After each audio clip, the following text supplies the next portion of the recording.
Hello बच्चों, आपका स्वागत है आपके अपने यूट्यूब चैनल गुरुकुल एकेडमी पर। बच्चों, आज के वीडियो में हम 12th के एनसीईआरटी मैथ के चैप्टर 7 को शुरू करने वाले हैं। तो चैप्टर 7 जिसका नाम है समाकलन या फिर इंटीग्रल्स। तो समाकलन या इंटीग्रल्स में प्रश्नावली 7 दशमलव के कुछ प्रश्नों को आज के वीडियो में सॉल्व करेंगे। तो अगर आप एनसीईआरटी के मैथ पढ़ना चाहते हैं तो आप इस चैनल के साथ जुड़ सकते हैं। आपको आने वाले बहुत सारे वीडियो में मैथ्स का जो चैप्टर वाइज वीडियो है वो दिया जाएगा। आप इस चैनल के साथ जुड़कर अपनी तैयारी को बेहतरीन कर सकते हैं। तो चलिए, जो प्रश्नावली 7.1 है उसके जो कुछ प्रश्न दिए हुए हैं वहाँ आपको लिखा दिख रहा है कि एक टाइप का क्वेश्चन है, इसको सॉल्व करते हैं। ये जो प्रति अवकलन है निरीक्षण विधि द्वारा इसको सॉल्व करने के लिए कहा गया है। तो जो एग्जाम है, एग्जाम में इस विधि का क्वेश्चन ज़्यादातर पूछा नहीं जाता है, लेकिन बाय चांस अगर कभी पूछ लिया जाए तो हमको आना तो चाहिए, इसलिए हम इसको आपको सॉल्व करवाएंगे। उसके बाद जो बाकी का क्वेश्चन है वो आपको मतलब उसका समाकलन या फिर इंटीग्रेशन निकालना है, तो आप आसानी से निकाल लेंगे।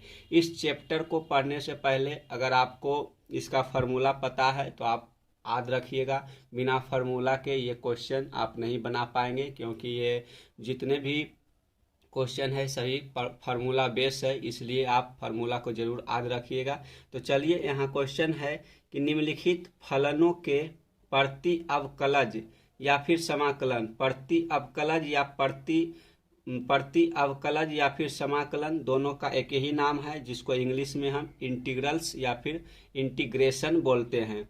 तो इसका समाकलन का जो है वह निरीक्षण विधि द्वारा हमको ज्ञात करना है, यानी कि जो ये हमें 5 क्वेश्चन दिया है इसका निरीक्षण विधि से हमको समाकलन ज्ञात करना है। तो चलिए क्वेश्चन नंबर 1 से शुरू करते हैं और देखते हैं कि किस प्रकार से इसको हम सॉल्व कर सकते हैं। तो हम पहले ही आपको बता दे रहे हैं कि आप जो इंटीग्रेशन और डिफरेंशिएशन का फार्मूला है, जब तक आपको याद नहीं होगा जब तक आप एक क्वेश्चन को बना नहीं पाएंगे, इसलिए आप उस फार्मूला को जरूर याद रखिएगा। साथ साथ में हम जहाँ जिस जौन से फार्मूला का प्रयोग होगा वो साथ में हम लिखते चलेंगे, यहाँ से भी आप याद रख सकते हैं। तो चलिए शुरू करते हैं क्वेश्चन नंबर 1 से।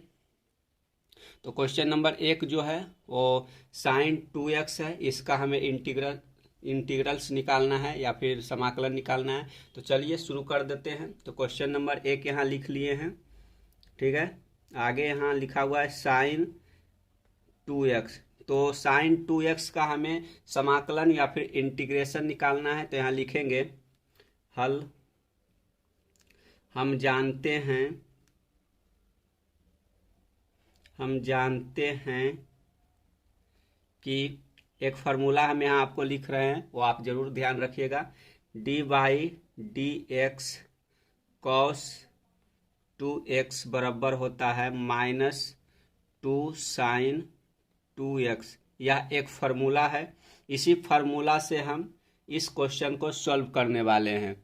तो देखिए क्या होगा। तो यहाँ हो जाएगा क्या, इधर जो sin 2x है इसको हमको प्लस में लाना है, यहाँ प्लस में दिया हुआ है। तो इस साइड -2 गुना में है, तो ये जो -2 है इस साइड आएगा तो डिवाइड में हो जाएगा। तो यहाँ क्या हो जाएगा, यह -1/2 d/dx इंटू cos 2x बराबर हो गया sin 2x, यानी कि sin 2x का इंटीग्रल इसके बराबर आना चाहिए। तो इसलिए हम इसका इंटीग्रेशन कर लेते हैं। इसलिए sin 2x का इस प्रकार के जो चिन्ह होते हैं वो इंटीग्रेशन का चिन्ह होते हैं, या फिर समाकलन का जो साइन होता है इस प्रकार का चिन्ह होता है। और आपको यहाँ पर d जो है वह dx हम अपने से लगाना पड़ेगा, क्योंकि जो ये है इसको हम डिविडेंट बोलते हैं। तो ये हो गया sin 2x into sin 2x dx। तो इसका इंटीग्रल निकालेंगे तो इंटीग्रल किसके बराबर हो जाएगा। तो जब इसका हम इंटीग्रेशन निकालते हैं तो आपको पता होगा कि एक फार्मूला बता देते हैं आपको। तो एक फार्मूला होता है कि इंटीग्रेशन साइन एक्स बराबर होता है कॉस एक्स, ठीक है, या फिर यहाँ माइनस कॉस एक्स होता है तो यहाँ माइनस कॉस एक्स होगा। तो ये साइन एक्स का माइनस कॉस एक्स हुआ। तो ये कैसे हुआ आपको मालूम नहीं है, लेकिन जब आप इसको सिद्ध कीजिएगा तो आपको पता चलेगा कि साइन एक्स ये माइनस कॉस एक्स में कैसे बदल गया। तो जो यहाँ एक्स है, ये एक्स यहाँ आ जाता है, एक्स में गुना एक्स से है, तो इस एक्स के हम इस एक्स से हमको यहाँ डिवाइड भी करना होता है, लेकिन यहाँ एक्स से डिवाइड करेंगे तो कोई अंतर नहीं पड़ता है, इसलिए हम इसको कॉस एक्स छोड़ देते हैं। लेकिन यहाँ हमारा जो मल्टीप्लाइकेशन है दो से किया गया है, इसलिए हम इस दो से भी डिवाइड करेंगे तो यहाँ साइन जो है माइनस कॉस में बदल जाएगा। पहले ये लिख लेते हैं कॉस, यहाँ 2x है तो यहाँ 2x लिख लेंगे माइनस कॉस एक्स। ये तो हो गया, इस प्रकार से किए हैं। और इसके बाद हमको ये जो 2 है, यानी कि इसका जो मल्टीप्लाई में 2 है, इसको डिवाइड करना पड़ेगा 2 से। तो अब क्या हो जाएगा, अब हो जाएगा -1/2 इंटू कॉस 2x। तो ये हो गया इसका निरीक्षण विधि द्वारा समाकलन, यानी कि इंटीग्रल्स। तो आप समझ गए होंगे कि हम इस प्रकार के क्वेश्चनों से कैसे डील कर सकते हैं और कैसे इसका सॉल्यूशन निकाल सकते हैं। अगला क्वेश्चन आपको यहाँ दिया हुआ है, आप देख सकते हैं यहाँ। अगला क्वेश्चन यहाँ है cos 3x। तो ये आप अपने पास एनसीईआरटी का बुक अगर खरीद लिए हैं तो अपने साथ रखिएगा। अगर बुक आपके पास एनसीईआरटी का नहीं है तो अपने पास खरीद कर जरूर रखिए, क्योंकि जो 12th का मैथ है वो बेस बनाता है एनसीईआरटी। यानी कि अगर कोई भी मैथ आप बना लिए हैं, जब तक आप एनसीईआरटी के मैथ को सॉल्व नहीं कीजिएगा, जब तक आप में कॉन्फिडेंस नहीं आएगा कि हाँ हम क्वेश्चन बना लिए हैं। अगर आप हम एनसीईआरटी के बुक बना लिए हैं तो आपको मतलब कि जो एग्जाम में ज़्यादातर क्वेश्चन पूछा जाता है इसी एनसीईआरटी से पूछा जाता है। इसलिए आप एनसीईआरटी के बुक को जरूर खरीदिए और उसको बनाइए। अगर नहीं बन रहा हो तो आप इस वीडियो का सहारा ले सकते हैं। अगला क्वेश्चन देख लेते हैं। तो क्वेश्चन नंबर 2 है, इसमें पूछा गया है cos 3x का हमें इंटीग्रस निकालना है। तो फिर हम वैसे ही लिखेंगे, यहाँ लिखेंगे हल। हम जानते हैं तो क्या जानते हैं, हम जानते हैं कि D by d x into sine 3x बराबर क्या होता है, तो होता है 3, यहाँ हो जाएगा 3 इंटू कॉस 3x।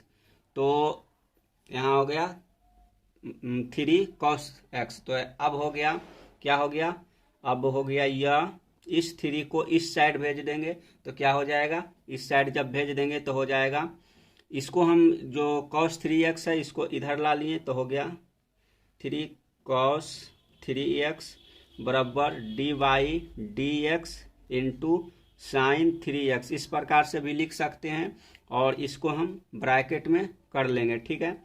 अब इस 3 को इधर भेज देंगे तो इधर मल्टीप्लाइकेशन में है तो इधर हो जाएगा डिवाइड में, तो हो जाएगा या cos 3x बराबर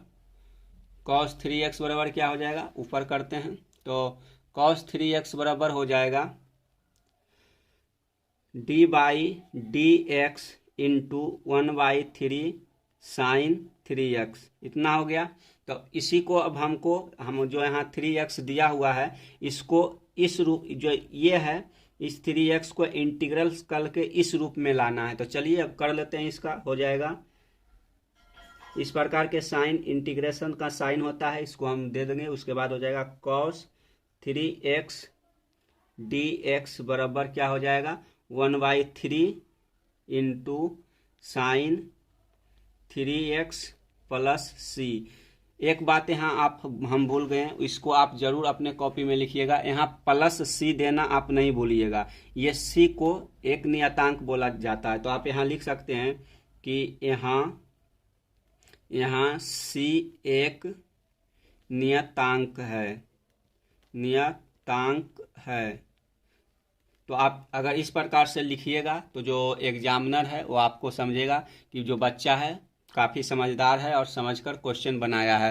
तो इसलिए हम यहाँ प्लस c लिख देंगे। यहाँ भी लिखेंगे, यहाँ c एक नियतांक है। तो इस प्रकार से हम 2 क्वेश्चन को सोल्व कर लिए हैं। तो चलिए अब आगे का जो बचा हुआ क्वेश्चन है उसको भी सोल्व करेंगे। तीसरा नंबर क्वेश्चन यहाँ है e के पावर 2x। तो इसका इंटीग्रेशन निकालना है। तो फिर हमको उसी प्रकार से सोल्व करना है। तो इसको हम सोल्व करने के लिए ज़्यादा झोल झपाट नहीं करेंगे, सीधा सीधी हम हल करेंगे, क्योंकि आपको इसका जो मतलब कि फार्मूला है पता चल गया होगा कि किस प्रकार से हम इसको सोल्व करेंगे। तो यहाँ सीधा लिखेंगे इंटीग्रेशन e के power 2x into D x बराबर हो जाएगा, बराबर क्या हो जाएगा, हाफ e के पावर 2x प्लस c। तो ये जो हाफ है यह किस प्रकार से आया है, तो ये जो इसका पावर 2 गुना में है इससे हमको डिवाइड भी करना होता है। तो इसलिए यहाँ पर 1/2 e इंटू पावर हो गया 2x प्लस c। अगर आपको इसको पूरा डिफाइन में बनाना है तो आप उस प्रकार से भी बना सकते हैं। तो क्या हो जाएगा, क्या हल, ये शॉर्ट रूप में हो गया। अगर शॉर्ट रूप में बनाना चाहते हैं तो आप इस रूप में बना सकते हैं। और इसका विस्तृत रूप क्या हो जाएगा, यहाँ लिखिएंगे हम जानते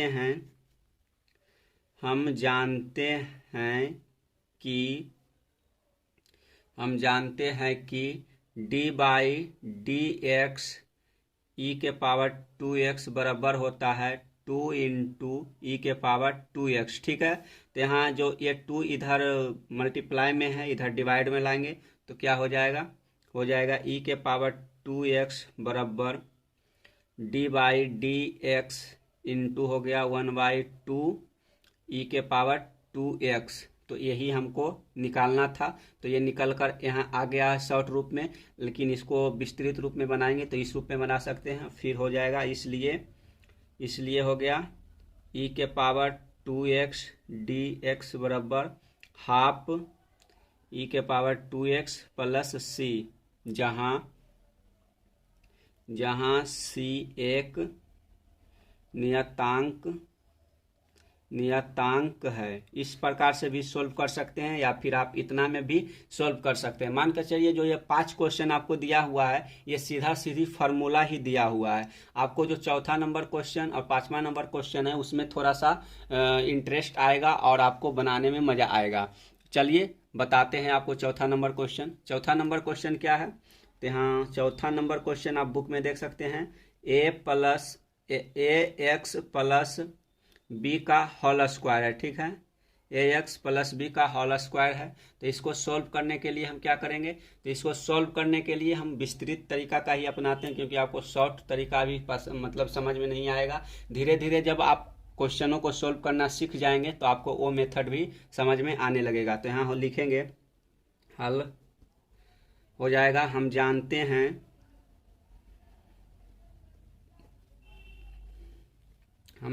हैं कि d by d x into हो जाएगा ax प्लस बी का पावर होल स्क्वायर बराबर क्या हो जाएगा, यहाँ स्क्वायर है तो यहाँ हो जाएगा क्या हो जाएगा, यहाँ हो जाएगा 3a into ax plus b के पावर 2। तो ये जो 3a है ये 3a कहाँ से आया, तो जो यहाँ पे इसका पावर स्क्वायर है, स्क्वायर ये बाहर आ गया 2 और इसमें जो a है वो जुट गया तो हो गया 3a। इस प्रकार से यहाँ लिखा गया। उसके बाद लिखेंगे या लिखेंगे, इसको पहले ही साइड लाते हैं तो हो जाएगा 3a into ax plus b का पावर 2 बराबर हो जाएगा d by d x into ax plus b. अभी 3 किस प्रकार से आया वो आपको पता चल जाएगा। तो यहाँ हो जाएगा क्या हो जाएगा, होल स्क्वायर। अब या लिखेंगे, क्या लिखेंगे, ये जो 3a है इसको इस साइड भेज देंगे तो यहाँ क्या हो जाएगा, यहाँ हो जाएगा ax प्लस बी का होल स्क्वायर बराबर हो जाएगा d by d x into हो जाएगा 1/3, इधर मल्टीप्लाइकेशन में है इधर आएगा तो डिवाइड में हो जाएगा, यहाँ हो जाएगा 3a इंटू हो जाएगा ax प्लस बी का स्क्वायर हो जाएगा, इसका सॉरी, क्वेश्चन में लगता है थोड़ा सा कुछ मिसप्रिंटिंग है, देखते हैं कि क्या है बुक में। सॉरी, थोड़ा सा कन्फ्यूजन हो गया, हम फिर से इसको बता देते हैं। यहाँ पर 3 हो जाएगा, 2 नहीं 3।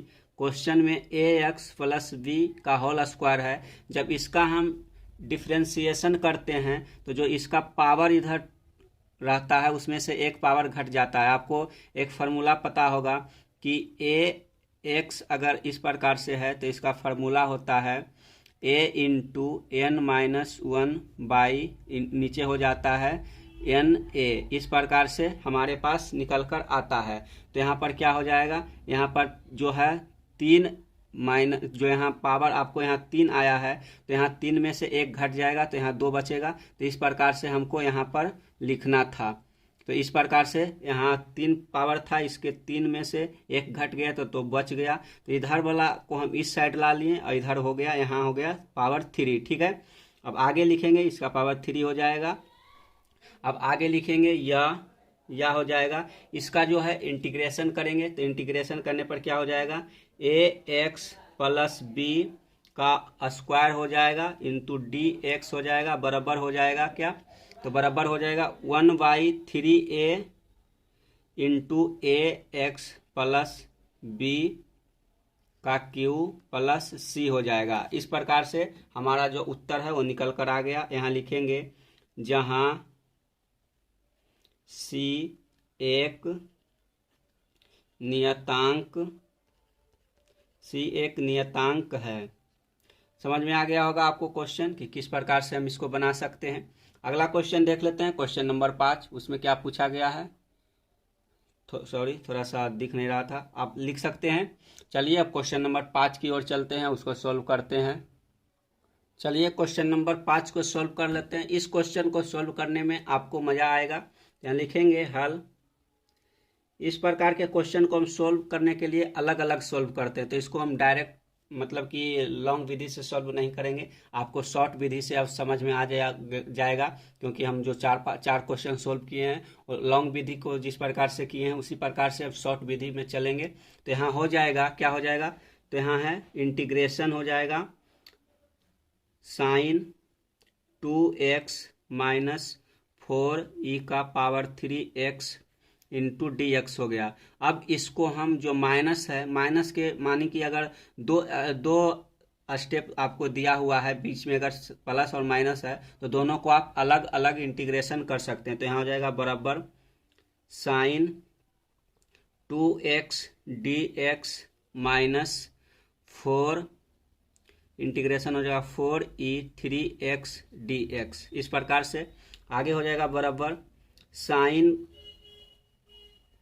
2x dx माइनस हो जाएगा, जो कांस्टेंट रहता है उसको बाहर निकाल लेते हैं तो यहाँ हो जाएगा e के पावर 3x dx। ठीक है, तो जो साइन का इंटीग्रेशन है, साइन का क्या हो जाता है, तो साइन का माइनस कॉस हो जाता है। यहाँ हो जाएगा माइनस 1/2, यहाँ हो जाएगा 1/2 इंटू कॉस 2x माइनस हो जाएगा, यहाँ जो 3 है 3 बाहर आ जाएगा तो डिवाइड में हो जाएगा, तो 4/3 e के पावर 3x प्लस c।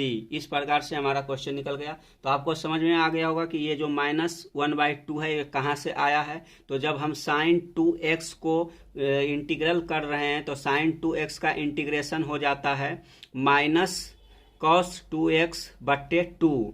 तो यहाँ हो जाएगा माइनस कॉस 2x/2। तो इसी को हम बाहर निकाल लिए। यहाँ 4 आपको पहले ही से दिया हुआ था, तो यहाँ भी आपको पावर में 3 है, तो इस 3 से हमको पूरे में डिवाइड करना होगा। तो डिवाइड हम कर लिए यहाँ माइनस 4/3 e के पावर 3x प्लस c हो गया। यहाँ लिख लेंगे जहाँ c एक नियतांक है। इस प्रकार से हम इस क्वेश्चन को सॉल्व कर लिए। तो जो निरीक्षण विधि है, निरीक्षण विधि से हम 5 क्वेश्चन को सॉल्व किए हैं। तो आपको निरीक्षण विधि एग्जाम में तो पूछा नहीं जाता है, लेकिन अगर आप याद रखिएगा तो बाई चांस अगर कभी एग्जाम में आ गया तो आप इससे आसानी से डील कर सकते हैं। तो चलिए अब अगला क्वेश्चन नंबर 6 को सॉल्व करते हैं और उसको आपको प्रॉपर इंटीग्रेशन विधि से ही सॉल्व करना है। चलो बच्चों क्वेश्चन नंबर 6 को सॉल्व कर लेते हैं। तो क्वेश्चन नंबर 6 को किस विधि से हमको सॉल्व करना है, तो हमको कोई विधि नहीं लगाना है, कोई नियम कानून यहाँ नहीं लगाना है, बस सीधा सीधी उसका इंटीग्रेशन निकालना है, यानी कि उसका समाकलन ज्ञात करना है। तो क्वेश्चन नंबर 6 है, इसमें क्वेश्चन जो है 4e⁻³ + 1 का इंटीग्रेशन ज्ञात करना है। तो इंटीग्रेशन ज्ञात करने के लिए बस हमको जो नियम कानून है उसी को फॉलो करना है। तो यहाँ लिखेंगे हल, आगे हो जाएगा इंटीग्रेशन 4e⁻³ + 1 dx। इसको जो प्लस में दो पार्ट में है, इसको अलग अलग हमको इसका इंटीग्रेशन निकालना है। तो क्या हो जाएगा, बराबर हो जाएगा 4e⁻³ dx हो जाएगा, एक पार्ट हो गया, और दूसरा पार्ट हो गया प्लस इंटीग्रेशन 1 dx। ठीक है, तो यहाँ 1 का इंटीग्रेशन x हो जाएगा। तो आगे क्या हो जाएगा, आगे हो जाएगा ये जो 4 है, 4 कांस्टेंट को बाहर निकाल लेंगे। तो बाहर निकालने के बाद बच जाएगा अंदर e⁻³ dx, यहाँ प्लस बच जाएगा क्या, 1 है, तो 1 को हम जब बाहर निकाल लेंगे तो कुछ नहीं होगा, अंदर बच जाएगा dx, बराबर हो जाएगा 4। यहाँ जब e⁻³ का इंटीग्रेशन करेंगे तो इसका हो जाएगा e⁻³ बटा डिवाइड में 3 आ जाएगा, प्लस हो जाएगा यहाँ x × 1 करेंगे तो यहाँ x बचेगा, ये हो गया, बराबर हो जाएगा 4/3 e⁻³ + x + c, ये हो गया इंटीग्रेशन। तो यहाँ लिख लेंगे, यहाँ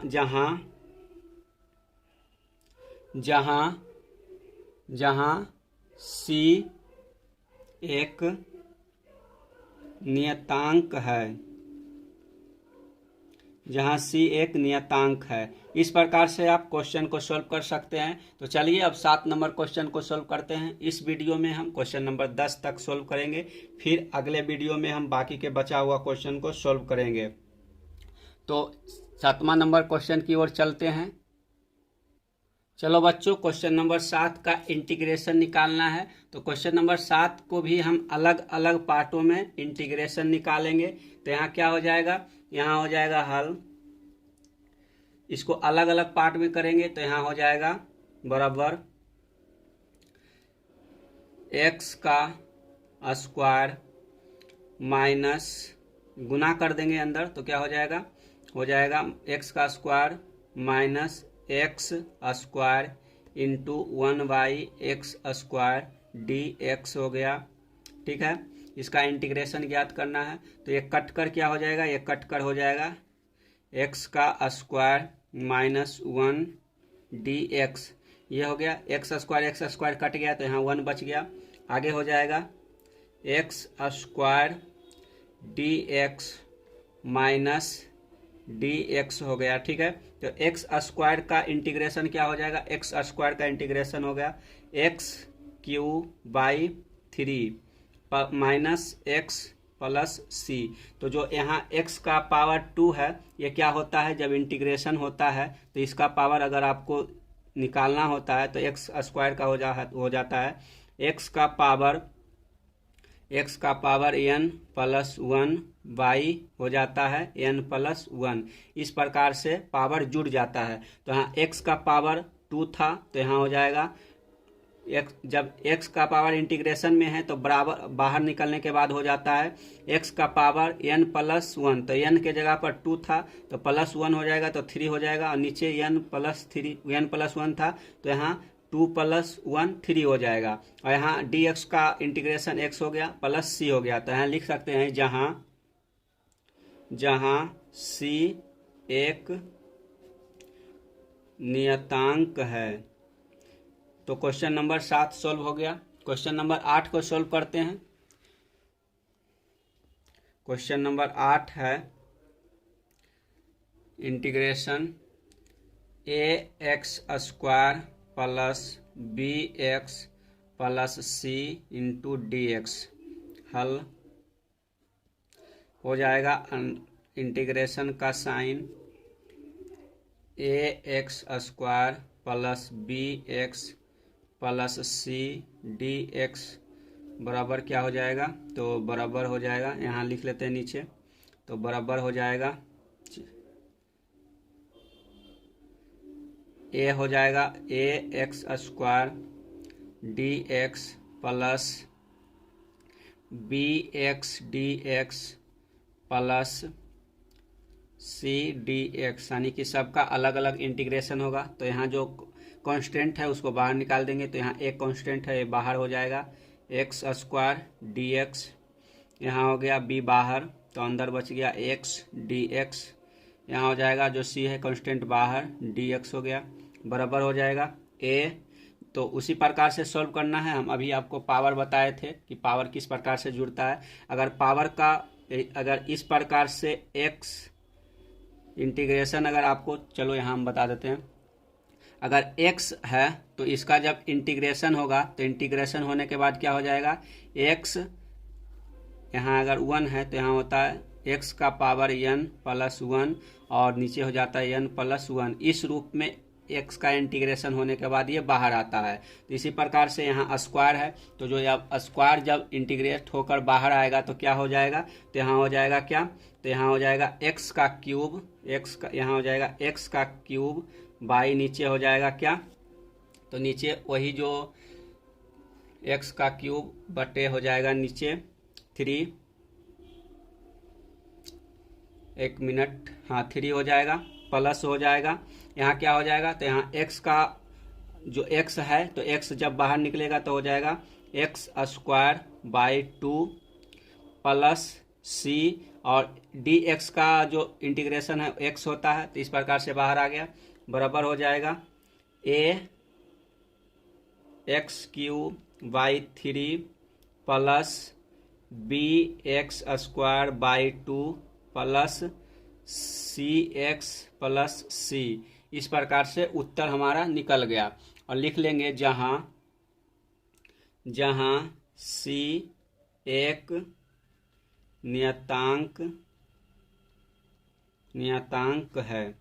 तो आपको ये पता चल गया होगा कि किस प्रकार से हम इसका सोल्व करते हैं। ये अगर आप ध्यान रखते हैं कि अगर हमको x का इंटीग्रेशन करना है तो x का इंटीग्रेशन होने के बाद x का पावर हो जाता है n प्लस 1, जो n है वो x का पावर होता है, तो यहाँ पावर 1 है, तो यहाँ पावर 1 है तो क्या हो जाएगा, तो यहाँ n के जगह पर 1 लिखेंगे तो हो जाएगा बराबर x का पावर 1 प्लस 1 बटे n के जगह 1, तो 1 प्लस 1 हो जाएगा x के पावर 2 बटे नीचे 2 हो जाएगा। तो x का इंटीग्रेशन x² बाई 2 होता है। तो इसी प्रकार से ये क्वेश्चन सोल्व हो गया, तो आपको आसानी से समझ में आ गया होगा। तो आप चलिए क्वेश्चन नंबर 9 को सोल्व कर लेते हैं। तो क्वेश्चन नंबर 9 क्या है, क्वेश्चन नंबर 9 में पूछा गया है आपको इंटीग्रेशन का sign 2x² plus ex dx, तो इसका हमको इंटीग्रेशन करना है। तो क्या हो जाएगा, हल बराबर हो जाएगा, पहले इसको अलग अलग करते हैं, तो यहाँ हो जाएगा 2x² dx plus ex dx, इस प्रकार से हो गया। आगे बराबर हो जाएगा, दो कॉमन है, जो कांस्टेंट है उसको बाहर निकाल देंगे तो 2 बाहर आ जाएगा, हो जाएगा x² dx, यहाँ प्लस हो जाएगा e के पावर x dx हो गया। ठीक है, इतना हो गया। अब बराबर लिखेंगे तो ये 2 बाहर आ गया था, तो जो x² है तो यहाँ n के जगह 2 है तो n प्लस 1, तो यहाँ हो जाएगा 2 इंटू x³ बाई 3 हो जाएगा, प्लस हो जाएगा, प्लस क्या हो जाएगा, तो यहाँ हो जाएगा e के पावर x है तो e के पावर x ही बाहर जाएगा। यहाँ मल्टीप्लाई में क्या है, 1 है, तो 1 से डिवाइड करेंगे तो कुछ असर नहीं पड़ेगा, तो e के पावर x ही बच जाएगा। तो इस प्रकार से हमारा आंसर निकल गया, प्लस c लिख लेंगे, तो ये हो गया आंसर। तो यहाँ लिख लेंगे जहाँ c एक नियतांक है। तो क्वेश्चन नंबर 8 को भी सोल्व कर लिए हैं। अब चलते हैं क्वेश्चन नंबर 9 की ओर। क्वेश्चन नंबर 9 हो गया। क्वेश्चन नंबर 10 को सोल्व कर लेते हैं। जो क्वेश्चन नंबर 10 है थोड़ा सा मज़ेदार क्वेश्चन है, क्योंकि रूट के अंदर है और उसको अच्छी तरीके से सोल्व करना है, थोड़ा उसमें समझना भी। चलो बच्चों क्वेश्चन नंबर 10 को सॉल्व कर लेते हैं। तो क्वेश्चन नंबर 10 है integration under root x minus 1/√x का होल स्क्वायर। तो a माइनस बी का होल स्क्वायर है, तो a माइनस बी के होल स्क्वायर पर पहले इसको तोड़ना पड़ेगा, उसके बाद इसका अलग अलग इंटीग्रेशन होगा। तो a माइनस बी का फार्मूला क्या होता है? a माइनस बी का होल स्क्वायर के फार्मूला होता है a square plus b square minus 2ab। तो इस फार्मूला पर पहले हमको इसको तोड़ना पड़ेगा, फिर इंटीग्रेशन करेंगे। तो यहाँ लिखेंगे हल हो जाएगा अंडर रूट हो जाएगा x minus 1/√x square dx। तो ये जब टूटेगा तो टूटने के बाद क्या होगा? तो टूटने के बाद हो जाएगा इंटीग्रेशन का साइन, ब्रैकेट हो जाएगा अंडर रूट का x का स्क्वायर हो जाएगा माइनस माइनस क्या हो जाएगा? तो एक यहाँ प्लस लिख सकते हैं, तो हो जाएगा 1/√x का स्क्वायर प्लस माइनस हो जाएगा 2 × x हो जाएगा इंटू √x। इस प्रकार से इसको तोड़ दिए और इसका dx हो जाएगा। तो बराबर करेंगे तो अंदर में क्या हो जाएगा? x कट गया। यहाँ पर जब √x का स्क्वायर होगा तो अंदर क्या हो जाएगा? हो जाएगा x हो जाएगा, और यहाँ हो जाएगा क्या? प्लस 1/x हो जाएगा, और माइनस यहाँ 2 बच गया। तो यहाँ क्या बच गया? तो यहाँ बच गया -2। तो यहाँ हो जाएगा -2 और इसका हो जाएगा dx। ठीक है, तो इसका अलग अलग अब इंटीग्रेशन करते तो हो जाएगा बराबर x dx माइनस हो जाएगा प्लस हो जाएगा 1/x का dx माइनस हो जाएगा 2 dx। ठीक है, इसको इंटीग्रेशन कर लेते हैं। तो x का आपको पता ही होगा, x का जब पावर बाहर आता है तो स्क्वायर में आ जाता है, तो x का हो जाएगा x²/2 प्लस हो जाएगा, प्लस क्या हो जाएगा? जो ये लॉग है यानी कि जो 1/x है, 1/x का जब हम इंटीग्रेशन करते हैं तो ये लॉग में परिवर्तित हो जाता है। तो क्या हो जाएगा? प्लस लॉग फैक्टर या हो जाएगा mod x। मॉड का मतलब होता है कि अगर आप मॉड के अंदर कोई प्लस या माइनस अंक रखोगे तो मॉड से जब बाहर आ जाएगा तो प्लस में ही आ जाएगा। यानी कि मॉड एक ऐसा मशीन है, अगर मॉड के अंदर आप कोई भी कैसा भी संख्या डालिए, प्लस हो या फिर माइनस हो, तो जब ये मॉड से बाहर आता है तो हमेशा वो प्लस रहता है। इसलिए यहाँ मॉड लगा दिया जाता है लॉग mod x। माइनस हो जाएगा 2 जो है वो बाहर कांस्टेंट में आ गया था, तो यहाँ हो जाएगा 2x प्लस c हो जाएगा। तो इस प्रकार से हमारा आंसर आ गया x²/2 plus log mod x minus 2x plus c। तो यहाँ लिख लेंगे जहाँ c एक नियतांक है। तो इस प्रकार से हम क्वेश्चन नंबर 10 तक सॉल्व कर लिए हैं। तो हम आशा करते हैं आपको 10 क्वेश्चन बनाने में मज़ा आ गया होगा। अगर क्वेश्चन आपको समझ में आया है तो कमेंट बॉक्स में ज़रूर अपना फीडबैक दीजिएगा। वीडियो पसंद आया हो तो लाइक कीजिए, अपने दोस्तों के साथ शेयर कीजिए ताकि इस वीडियो का फ़ायदा आपके दोस्तों को भी हो। हम वीडियो ज़्यादा लंबा नहीं बनाएंगे, 25 से 30 मिनट के आसपास वीडियो का लेंथ होगा, उतना ही में हम जितना क्वेश्चन कर सकते हैं करेंगे। तो चलिए मिलते हैं इसके अगले पार्ट के साथ, तब तक के लिए धन्यवाद।